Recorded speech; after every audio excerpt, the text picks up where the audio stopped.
नमस्कार. आज आपण आलेलो आहोत प्रभाग क्रमांक 14 मधील यशस्वी उच्च शिक्षित युवा उद्योजक श्रीयुत अभिषेक वाळवेकर यांच्या निवासस्थानी एका विशेष मुलाखतीसाठी. मँचेस्टर टाइम्स या मुलाखतीमध्ये त्यांचं स्वागत करते.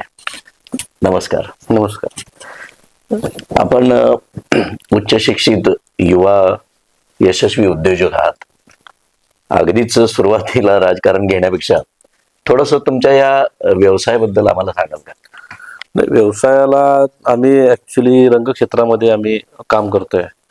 आज रंगांची निर्मिती आम्ही करतोय. जे कलाकाराच्या वापराच्यासाठी जे रंग त्या ठिकाणी लागतात, मूर्तीसाठी जे रंग लागतात, गणपतीच्या मूर्तीसाठी किंवा देवीच्या मूर्तीसाठी किंवा इतर पंत्यांच्यासाठी असे डेकोरेटिव्ह पेंट्स बनवण्याचं आम्ही त्या ठिकाणी काम करतोय.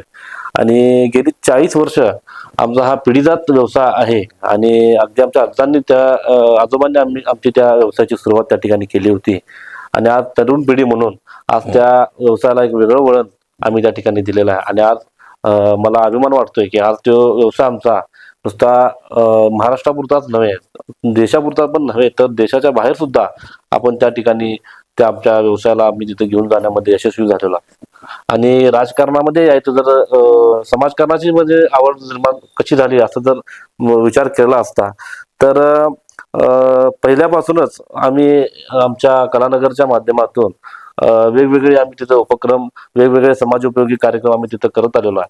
आणि त्याचीच आवड आमच्या मनामध्ये निर्माण होऊन एक समाजकारणामध्ये पण आपण एक चांगल्या पद्धतीचा ठसा उमटावा अशा पद्धतीची भावना घेऊन आज आम्ही समाजकारणामध्ये उतरतोय. बरोबर. म्हणजे कलानगर युवक मंडळ जो होतं ते तुमच्या या कारणासाठी प्रेरणास्थान ठरलं असं म्हणाल तर? हो, कलानगर युवक मंडळ म्हणजे तिथूनच माझी सुरुवात झाली आणि लहानाचा मोठा मी तिथे झालो. त्याच्यामुळं मला तेथील जे सांस्कृतिक ज्या गोष्टी आहेत किंवा पारंपरिक ज्या गोष्टी आहेत त्याचेच संस्कार आज माझ्यावरती झालेत असं म्हणायला काय वावगं ठरणार नाही. अगदी बरोबर आहे. पण हा व्यावसायिक तुमच्याकडे वारसा तर होताच, तसा राजकीय कुठल्या ह्याच्याशी तुमचा कुठल्या घराण्याचा वारसा नव्हता ना? नाही, राजकीय कुठल्या घराण्याचा आमचा वारसा तसा नव्हता ना. आमचे वडील कुठल्या राजकीय पदाचे कुठले हे होते किंवा आमचे आजोबांना कुठला राजकारणाचा काय विषय होता असं काय विषय नव्हता. फक्त समाजकारणामध्ये सक्रिय आम्ही त्या ठिकाणी होतो. आणि समाजकारणामधूनच आता या महानगरपालिकेच्या निवडणुकीच्या माध्यमातून राजकारणामध्ये प्रथम आम्ही प्रवेश त्या ठिकाणी करतोय. बरोबर, अगदी बरोबर. चांगली गोष्ट आहे. एक यशस्वी युवा उद्योजक असताना देखील तुम्ही त्यातून वेळ काढून सामाजिक उपक्रम राबवताय, सांस्कृतिक उपक्रम राबवताय. पण हे उपक्रम राबवत असताना तुम्हाला राजकारणाची राजकारण हे आधारासाठी का घ्यावं वाटलं? नाही, राजकारण म्हणजे नेमकं काय हा विषय, आम्ही त्याच्याकडे बघण्याचा दृष्टिकोन हा आमचा समाजकारणाचाच आहे. पण काम करत असताना समाजकारण म्हणूनच आतापर्यंत आम्ही काम केलेलं आहे. तर राजकारण म्हणजे काय, एक बाबा निवडणूक म्हणली की त्याला राजकारण हे नाव जोडलं गेलेलं आहे. पण कसं आहे, आज छोटी मोठी कामं जी असतील ती प्रभागाच्या विकासाची जी कामं असतील ती आमच्या लेवलला आम्ही करत असतो.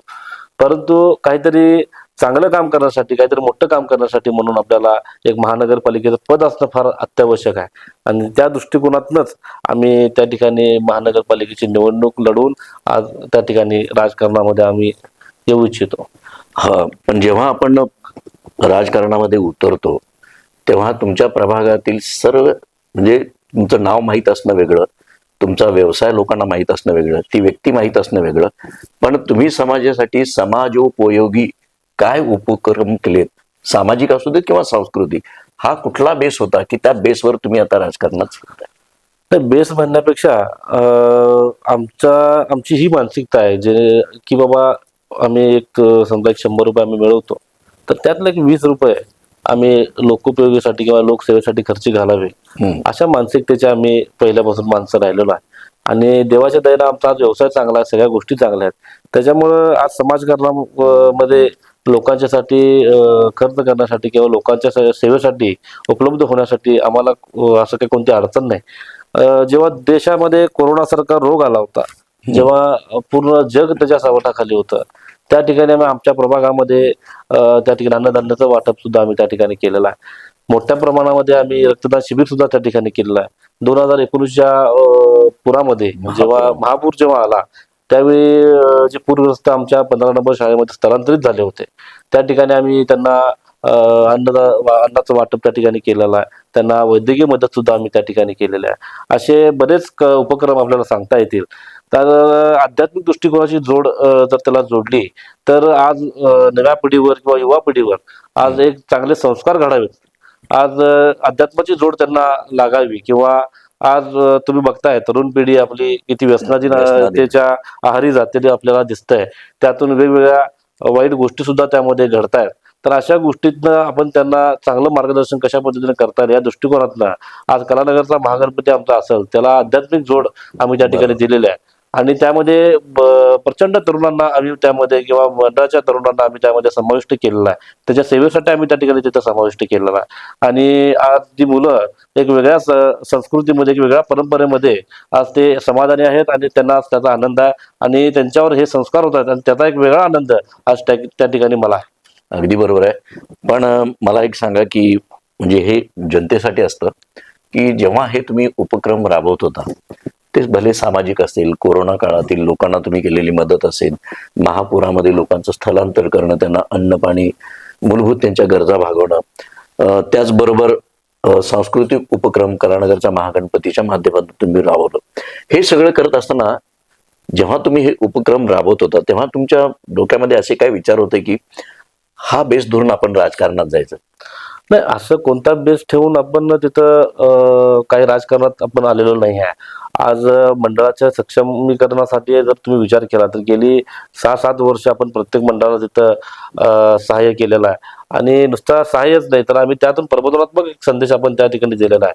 भारतीय सण जे असतील तर त्या ठिकाणी डॉल्बीला पण फाटा कशा पद्धतीने देता येईल आणि सांस्कृतिक कार्यक्रम करून आपल्या भागातील महिलांना त्यामध्ये कसं काय समाविष्ट करता येईल अशा पद्धतीचं प्रबोधन आपण त्या ठिकाणी केलेलं आहे. आणि राजकारणामध्ये यायचा विषय जर झाला तर तो एक पार्ट वेगळाच आहे आणि हा पार्ट पूर्णपणे वेगळा आहे. आणि ही जी लोकसेवा आहे हे राजकारणाच्या विरहित लोकसेवा आम्ही त्या ठिकाणी केलेल्या आहे. ही परंपरागत आमच्या जोपर्यंत माझा श्वास चालू आहे तोपर्यंत ही लोकसेवा माझी चालूच राहणार आहे. अगदीच तुमच्या ह्या लोकसेवेला आमच्याकडून मनापासून शुभेच्छा आहेत. पण मला एक सांगा की जसं तुम्ही तरुणांच्या बद्दल म्हटलं की तरुण व्यसनाधीन होतोय, अल्पवयीन गुन्हेगारी वाढत आहे, म्हणून त्याला तुम्ही अध्यात्माची जोड म्हणून एक सांस्कृतिक उपक्रम कलानगरच्या महागणपतीच्या माध्यमातून राबवले. त्याचप्रमाणे महिलांना युवतींचा सन्मान आणि सुरक्षितता याविषयी तुमच्या डोक्यात काय विचार आहेत? नाही, आज महिलांना मी तेच म्हणलं की आज महिलांना सुद्धा आपण त्या ठिकाणी समाविष्ट त्या ठिकाणी केलेला आहे. आज तिथे युवती असतील, आज तिथे वेगवेगळ्या भजनी मंडळ असतील तर त्या ठिकाणी आपण तिथं सुरक्षित वातावरणामध्ये आपण त्या ठिकाणी त्या महागणपतीच्या कार्यक्रमामध्ये महिलांच्यासाठी खास वेगवेगळे कार्यक्रम घेऊन किंवा आपल्या प्रभागामध्ये महिलांच्यासाठी वेगवेगळे प्रबोधनात्मक कार्यक्रम घेऊन आज त्या ठिकाणी मार्गदर्शन असेल, व्याख्यान असेल तर त्या ठिकाणी आपण ते करण्याचा प्रामाणिक प्रयत्न त्या ठिकाणी आपण केलेला आहे. आज सुरक्षिततेच्या बाबतीमध्ये जर विचार तुम्ही केला तर आज जे काय घडतंय सगळ्या तुम्ही गोष्टी जर बघितला तर ह्या सगळ्याला एका संस्कृतीची किंवा एका परंपरेची जोड असणं फार अत्यावश्यक आहे. तरुणांच्या वरती किंवा तरुणींच्या वरती संस्कारच व्यवस्थित जर झाले नाही तर ते कुठेतरी वेगळ्या वर्णावर जाण्याची तिथं शक्यता नाकारता येत नाही. त्यामुळे आम्ही त्यांच्यावर संस्कार कशा पद्धतीने चांगले करता येईल अशा पद्धतीवर आम्ही जास्त विश्वास ठेवून त्या पद्धतीने आम्ही कार्यरत आहे. हे झालं तरुण तरुणींच्या म्हणजे युवा वर्गासाठी तुम्ही हा उपक्रम राबवला, खूप चांगली गोष्ट आहे.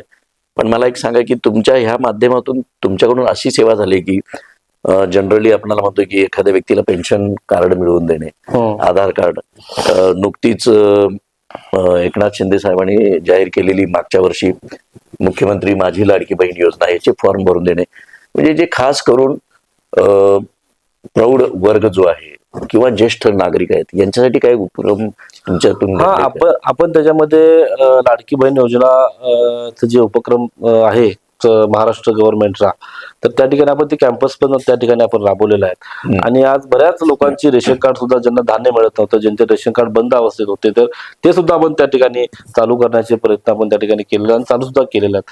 असे बरेच त्यांना कुठल्या सरकारी योजनांचा त्यांना लाभ पाहिजे आहे, किंवा आज आभा कार्ड योजना असेल किंवा आयुष्यमान कार्ड योजना असेल, तर त्या सगळ्याच महाराष्ट्र सरकारच्या आणि केंद्र सरकारच्या योजना आपण तिथं कॅम्पसच्याद्वारे आज सर्वसामान्यांच्या पर्यंत पोहोचवण्यासाठी आपण तिथं काम केलेलं आहे. अगदी बरोबर. जेव्हा तुम्ही राजकारणामध्ये म्हणजे ही नुकतीच पहिलीच महापालिकेची निवडणूक आहे, जेव्हा ह्या पहिल्या निवडणुकीमध्ये तुम्ही पहिलं पाऊल टाकत आहात आणि हे पहिलं पाऊल टाकत असताना हे राजकारण येण्यामागं तुमचं प्रेरणास्थान नेमकं कोण आहे? तर प्रेरणास्थान म्हणायला गेलं तर आमच्या प्रभागातील जे ज्येष्ठ जे लोक आहेत, हेच माझं प्रेरणास्थान आहे. आज आमच्या भागातील म्हणजे जुन्या लोकांनी म्हणजे जे मागील टर्म मध्ये असतील किंवा त्याच्या मागील टर्म मध्ये असतील, ते जे नगरसेवक वगैरे होते, आज त्यांच्याच मार्गदर्शनाखाली आम्ही त्यांच्याच अनुभवाच्या जोरावरती आज आम्ही काम करणार आहे. आणि प्रभागातील ज्येष्ठ असतील, नागरिक असतील किंवा मंडळाचे काही प्रतिनिधी असतील, या सर्वांच्या मार्गदर्शनाखाली आपण कलानगर युवक मंडळाच्या मार्गदर्शनाखाली आपण त्या ठिकाणी चांगलं काम करण्याची ग्वाही आपण त्या सगळ्यांना आपण देणार आहे. जेव्हा हा राजकारणाचा विचार तुमच्या मनामध्ये आला, तेव्हा तुम्ही आता तुम्हाला भाजपकडून तुम्ही उमेदवारी मिळवली आहे आणि त्यासाठी तुम्ही या प्रभागातून निवडणूक लढवत आहे. हा पक्ष निवडण्यामागचा हेतू काय? आज तुम्ही जर विचार केला तर गल्लीपासून ते दिल्लीपर्यंत आज भारतीय जनता पार्टीची त्या ठिकाणी सत्ता आहे. बरोबर. तर कोणत्याही पद्धतीची विकास कामं खेचून आणण्यासाठी किंवा आज सरकारी योजना ज्या आहेत त्या नागरिकांच्या पर्यंत, सर्वसामान्यांच्या पर्यंत पोहोचवण्यासाठी आज जर फास्ट आणि जलद जर काम करायचं असेल तर या पक्षाशिवाय आज पर्याय राहिलेला नाही आहे. अशा पद्धतीची आज एक कार्यप्रणाली तयार झालेली आहे आणि आम्ही म्हणूनच तो पक्ष निवडून त्या पक्षातना एक लोकांचं नेतृत्व करण्याची संधी आम्ही लोकांच्याकडनं मागतोय आणि त्या पद्धतीने आम्ही काम करतोय. अगदी बरोबर आहे. तुमच्या या पक्ष निवडीला तुमचा हा इतर मूलभूत गोष्टींचा तुम्ही आधार घेतलेला आहे. पण मला एक सांगा की जेव्हा तुम्ही राजकारणात उतरणार तेव्हा तुम्हाला 24 तास अटेम्प्ट ठेवावा लागणार. होय. आणि तुम्ही एक यशस्वी उद्योजक असताना तुम्ही याला म्हणजे ह्या गोष्टीला वेळ देऊ, कारण राजकारण म्हटलं तुम्हाला 24 तास तुम्हाला लोकांचे 24/7 तुम्हाला उपलब्धता व्हायला, त्याचा तुमच्या व्यवसायावर काय परिणाम होईल असं वाटतं का? नाही, आपण जर बघितलं ना, तुम्ही जर व्यवसायाचं नियोजन आणि राजकारणाचं नियोजन म्हणजे व्यवसाय आणि राजकारण ह्या दोन्ही वेगवेगळ्या गोष्टी आहेत, म्हणजे अपोजिट गोष्टी आहेत. तर व्यवसायाच्या दृष्टिकोनातून जर तुम्ही विचार केला तर आज मी यशस्वी उद्योजक म्हणून तिथे काम करतोय आणि व्यवसायाचा ग्राफ माझा जर तुम्ही बघितला तर वर्षानुवर्षे वाढतच चाललाय. त्याच्यामुळे माझा जास्त वेळ त्याच्यामध्ये माझा मी शेड्यूल माझं त्यामध्ये बिझी होत चाललंय, व्यस्त होत चाललंय. तर राजकारणाची पण आवड आहे, ती पण नाकारता येणार नाही. तर त्यासाठी एक लोकांच्यासाठी एक जनसंपर्क कार्यालय ओपन करून तर लोकांच्यासाठी तिथं आपल्या वेगवेगळ्या घटकेतली म्हणजे सरकारी योजनांचा लाभ लोकांच्यापर्यंत पोहोचवण्यासाठी तिथं माणसं वगैरे नेमून आज लोकांच्यासाठी जनसंपर्क कार्यालय तिथं ओपन करून आपण तिथं लोकांना न्याय देण्याचं काम आपण त्या ठिकाणी करणार आहे. नक्कीच. अभिषेक वाळवेकर यांच्याशी आता मुलाखत आपली चालूच आहे, पण घेऊया एक छोटीशी विश्रांतीनंतर पुन्हा लवकरच भेटू.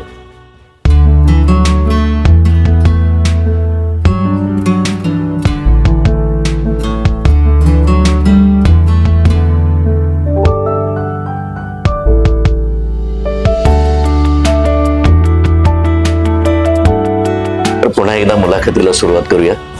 अभिषेक जी, मला सांगा की जेव्हा आपण राजकारणात येतो, समाजाचा पाठिंबा तुम्हाला मिळाले असतो, मंडळ इतर उपक्रमातून, सामाजिक बांधिलकीमधून, पण सगळ्यात महत्वाचा ह्याच्यामध्ये मुद्दा कुठला येतो की कुटुंबियांच्याकडून आणि परिवाराकडून त्या व्यक्तीला साथ मिळणं हे गरजेचं असतं. तुम्हाला तुमचा परिवार कशा पद्धतीनं सपोर्ट करतो किंवा परिवारातील कोणत्या व्यक्तीनं तुम्हाला जास्त तुम्हाला सपोर्ट केला? खऱ्या अर्थानं परिवाराच्या बाबतीत जर तुम्ही विचार केला तर राजकारण म्हटल्यानंतर पहिला विरोध हा घरच्यांचाच होतोय. त्यामुळे तुम्ही पहिलाच माझा व्यावसायिक म्हणून परिचय करून देत असताना खरंच मी व्यावसायिक म्हणून आजपर्यंत सुद्धा काम करतोय.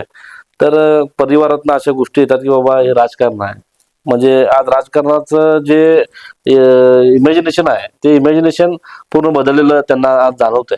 आणि आज राजकारणामध्ये बाबा तू काय पडू नकोस, आणि त्याच्यामध्ये ती लाईन फार वेगळी आहे, आणि तू जे व्यवसाय आहे ते व्यवसायच कर, अशा ह्याच्यातनं ते मला त्यांचा पहिला विरोधच होता. परंतु जेव्हा माझी कन्सेप्ट त्यांना मी सांगितली तेव्हा बाबा त्यांचं म्हणणं पडलं की बाबा तुझी इच्छा आहे तर या 5 वर्षासाठी तू ते कर, आणि 5 वर्षासाठी चांगलं काम लोकांच्यासाठी कर, जेणेकरून आयुष्यभर तुझं नाव लोक कायम लक्षात ठेवते. अशा दृष्टिकोनात आज मी त्यामध्ये काम करतोय. आणि मला एक सांगावंसं वाटतं की तुम्ही लोकांच्या पोहोचण्या अगोदर लोक तुमच्यापर्यंत पोहोचलेत, म्हणजे तुमचं सांस्कृतिक उपक्रमाचं बलस्थान जे आहे ते कलानगरचा महागणपती आहे. की आपण बघतो की ह्या डॉल्बीच्या युगामध्ये पर्यावरण पूरक गणपती बसवणे आणि तो उत्सव सांस्कृतिक आणि पारंपरिक पद्धतीनं साजरा करणे ही फार दुर्मिळ गोष्ट होत चालली. मला वाटतं हा पंचक्रोशीत सगळ्यात मोठा गणेशोत्सव असणार आहे. नाही, पंचक्रोशीत म्हणण्यापेक्षा पूर्ण महाराष्ट्रभर म्हणला तरी पण काय त्या ठिकाणी वावळ ठरणार नाही. कारण का वेगवेगळ्या ठिकाणचे लोक, अगदी पुण्यापासून ते मुंबई पर्यंतचे लोक आज आपल्या कलानगरच्या महागणपतीच्या दर्शनासाठी म्हणून त्या ठिकाणी येत आहेत. आणि आज फक्त कलानगरच्या पुरता तो सण किंवा कलानगरच्या पुरता तो गणेशोत्सव मर्यादित राहिलेला नसून अखंड इचलकरंजीसाठीचा तो अभिमानाची गोष्ट म्हणून आज तिथं त्या ठिकाणी आपला कलानगरचा महागणपती तिथं नावलौकिक करतोय. आणि आज त्या ठिकाणी भागातीलच म्हणजे पहिला कन्सेप्ट होती की बाबा फक्त कलानगर पुरता तो सण मर्यादित असायचा, परंतु आज ती मर्यादा आम्ही काढून टाकल्यामुळं भागातील कोणीही महिला असतील, युवक असतील किंवा इचलकरंजीचे युवक आणि महिला असतील तर त्यामध्ये सहभागी करून घेण्यासाठी आम्ही त्या ठिकाणी सुरुवात सुद्धा केलेली आहे. आता तुम्ही प्रचारासाठी तर बाहेर पडलेलेच आहात. तुमच्या हा प्रभाग आता विखुरलाय, त्यामुळे प्रभागाची मर्यादा तुम्हाला येईल असं काय वाटतच नाही. नाही, प्रभाग साठी किंवा प्रभाग बघून कधी मी कार्यक्रमाचं कधी केलेलं नाही आहे. कायम मी विस्तारित माइंडसेटचा माणूस राहिल्यामुळं आज जो आपल्याकडे येईल त्याला खाली हात कधी परत मी पाठवलेलं नाही आहे. काही ना काहीतरी मदत माझ्याकडनं त्यांना झालेला आहे, मग तो प्रभागातला असेल किंवा प्रभागाच्या बाहेरचा असेल. प्रभाग बघून कधी मी कोणाला काय तसा दृष्टिकोनच मी ठेवला नाही. त्याच्यामुळं आज मला असं प्रभाग रचना अशी पडली किंवा तशी पडली असं त्याचा काय फरक पडेल असं काय मला वाटत नाही. आणि कार्यक्षेत्र माझं फार मोठं आहे आणि मी ते चालूच ठेवलंय किंवा प्रभाग बघून कधी कार्य माझं मी कधी केलेलं नाही किंवा कार्यक्षेत्र बघून माझं मी कधी कार्य केलेलं नाही. विस्तारित विचाराचा मी व्यक्ती असल्यामुळं आज विस्तारित कार्य त्या ठिकाणी मी करून आज त्याचा कुठेतरी मला फायदा होताना दिसतोय. अगदी बरोबर आहे. पण जनरली आपण असं बघतो की मूलभूत गरजा ह्या कालांतरानं पूर्ण होत असतात. रस्त्यावरती खड्डे पडले तर कालांतरानं काय होईना त्याची डागडुजी केली जाते किंवा नवीन रस्ते उभे केले जातात, ड्रेनेज गटारी ह्या साफ केल्या जातात. पण गेली 25 वर्ष पाण्याचा प्रश्न इचलकरंजीकरांचा लोंबकळत पडलाय. त्या पाणी प्रश्नाकडे तुम्ही तुमचा व्ह्यू काय बघण्याचा, म्हणजे काय वाटतं तुम्हाला? नाही, आता पाणी प्रश्नाचा तो विषय जो आहे तो टेक्निकल मुद्दा आहे. आज आमदार राहुल आवाडे साहेब त्यासाठी सतत प्रयत्न करतायत. आमचे नेते आदरणीय माजी आमदार सुरेशराव हळवंकर साहेब सुद्धा त्या ठिकाणी प्रयत्न करतायत आणि प्रकाश अण्णा आवाडे सुद्धा त्या ठिकाणी प्रयत्नशील आहेत. तर ह्या टेक्निकल गोष्टी असल्यामुळं आज लोकांच्यात आम्ही जेव्हा फिरतोय किंवा आम्ही लोकांच्यात आता गाठीबिटी घेण्यासाठी किंवा त्यांच्यापर्यंत पोहोचण्यासाठी आम्ही जातोय तर त्यांच्याकडनं एक प्राथमिक एक हाच विषय, हाच मुद्दा त्या ठिकाणी त्यांच्याकडे येते की बाबा पाण्याचं काय. तर आज माझी आमदार साहेबांच्या सोबत पण चर्चा झालेली आहे. तर त्यांनी 2 दिवसाआड पाणी येणार अशा पद्धतीची त्यांची पूर्ण जे काय प्लॅनिंग किंवा त्यांची जी योजना त्या ठिकाणी चालू आहे. तर मला विश्वास आहे की बाबा 2 दिवसाच्या आड पाणी आज लोकांना मिळणार आणि ती टेक्निकल गोष्ट जी आहे ती दूर होईल असं त्या ठिकाणी मला त्यांच्या बोलण्यावरनं जाणवत आहे. आता तुम्ही जेव्हा प्रभागामध्ये फिरत असता, पाणी हा मुद्दा तर सगळ्या इचलकरंजीचाच आहे, पण तुमचा जो प्रभाग आता तुमच्या वाट्याला जो आलेला आहे त्यामध्ये ठळक मुद्दे कुठले, म्हणजे कुठल्या गोष्टी लक्षात आल्या की इथं आपल्याला ह्या सुविधा पोहोचवल्या पाहिजेत? नाही, सुविधा म्हणजे कसं आहे, लोकांच्या सुविधा म्हणजे मूलभूत सुविधा ज्या आहेत त्याच लोकांना आज पाहिजे आहेत. लोक काय कोण आमचं घर येऊन चालवा म्हणत नाहीत. बरोबर. आज लोकांना काय, आज रस्ता चांगला पाहिजे, पाण्याची व्यवस्था चांगली पाहिजे, ड्रेनेजची लाईन त्यांना व्यवस्थित पाहिजे, गटारी पाहिजेत, लाईटची सुविधा पाहिजे. ह्याच मूलभूत सुविधा आज त्यांच्या ह्या अपेक्षा माफक त्यांच्या त्या ठिकाणी आहेत आणि ह्याच पूर्ण त्यांच्या करण्यासाठी म्हणून आज आम्ही त्या ठिकाणी प्रयत्नशील आहे आणि त्यांना आम्ही ग्वाही पण देतोय, त्यांना विश्वास देतोय की बाबा ह्या सगळ्या ज्या मूलभूत सुविधा आहेत त्या तुमच्यापर्यंत पोहोचवण्यासाठी आम्ही सतत प्रयत्नशील आम्ही राहणार आहे. त्यासाठी आम्ही यावर्षी महानगरपालिकेची निवडणूक त्या ठिकाणी लढवायची आमची इच्छा आहे असं त्यांच्यापर्यंत पोहोचून आम्ही त्या ठिकाणी सांगण्याचा प्रयत्न त्या ठिकाणी करतोय. एक राजकारणामधील नवा चेहरा, युवा चेहरा ज्याला आपण म्हणतोय, तेव्हा तुम्ही प्रभागामध्ये फिरत असताना लोकांचा प्रतिसाद कशा पद्धतीचा असतो? प्रतिसाद खूप चांगला आहे. कारण आज जर बघितला तुम्ही, युवा हा शब्द काढला म्हणून सांगतो. आज गेली अनेक वर्ष आमदार खासदार होऊन गेले, परंतु आज आमच्या इचलकरंजीचे लाडके आमदार माननीय डॉक्टर श्री राहुल आवडे साहेब यांच्याकडे युवा चेहरा म्हणून बघितला जातो. बरं. आणि तीच छाप आज इचलकरंजी वासियांच्या म्हणजे नजरेमध्ये पडलेली आहे, किंवा इचलकरंजी वासियांना असं वाटायला लागलंय की बाबा आज युवा काहीतरी करू शकतो. आणि आज युवांच्या वरती विश्वास दाखवण्याचं काम आज इचलकरंजी करतायत. त्याच्यामुळे वरिष्ठ पातळीवरती सुद्धा, वरिष्ठ नेते मंडळी सुद्धा आज युवा वर्गाला आज प्राधान्य देण्याचं काम करतात. आणि त्याच अनुषंगानं माझी उमेदवारी सुद्धा युवा म्हणूनच त्या ठिकाणी मी मागितले. आणि आज लोकांच्या गाठीभेटी घेण्यासाठी जेव्हा मी प्रभागामध्ये फिरतोय, तेव्हा एक वेगळंच त्या ठिकाणी एक ऊर्जा निर्माण होते लोकांच्या मध्ये, की बाबा युवा काहीतरी करू शकतो, असं त्या ठिकाणी मला जाणवतंय. अगदी बरोबर आहे. आता आता तुम्ही नवीन चेहरा म्हणून महापालिकेत जाणार, आमच्या शुभेच्छा तुमच्या पाठीशी आहेत. पण निव्वळ प्रभागापुरतं नाही, तुमच्या कन्सेप्ट काहीतरी असतात की आपली नगरपालिका होती, आता महानगरपालिका झाली, की माझी इचलकरंजी महानगरपालिका झाली तर महापालिका कशी असावी, प्रभागापासून ते महापालिकेपर्यंत काय व्हिजन आहे तुमच्या डोळ्यात? नाही, प्रभागासाठी ते महानगरपालिकेचे व्हिजन म्हणण्यापेक्षा आज मी काय, मला काय कामाचा फारसा अनुभव आहे किंवा मी भरपूर कामं केलीत लोकांची, असं काय माझं तिथं म्हणणं नाही आहे. आज प्रभागासाठी म्हणून पहिला मी तिथं लक्ष देऊ इच्छितो.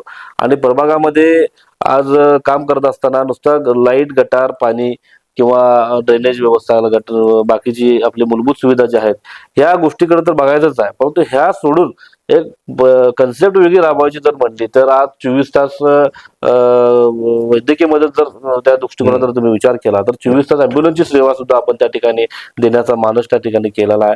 दुसरी गोष्ट म्हणजे आज आपल्या प्रभागामध्ये ओपन स्पेस कुठं कुठं काय काय आहेत ते डेव्हलपमेंट कशा पद्धतीने करावे, आणि फुटपाथ कुठं आहे ते तिथं कसं काय डेव्हलपमेंट करावे, जेणेकरून तिथं सहवास कट्टा करावा आणि ज्येष्ठ नागरिकांना तिथं काय कशा पद्धतीने सुविधा देता येईल, अशा पद्धतीचं एक रोल मॉडेल म्हणून आज इचलकरंजीचा एक रोल मॉडेल एक कसा असावा म्हणून क्रमांक 14 कडे त्या ठिकाणी बघितलं जावं, अशी स्वप्न बाळगून मी त्यामध्ये काम करतोय. आणि त्याला कुठेतरी यश मला येईल असं मला वाटतंय.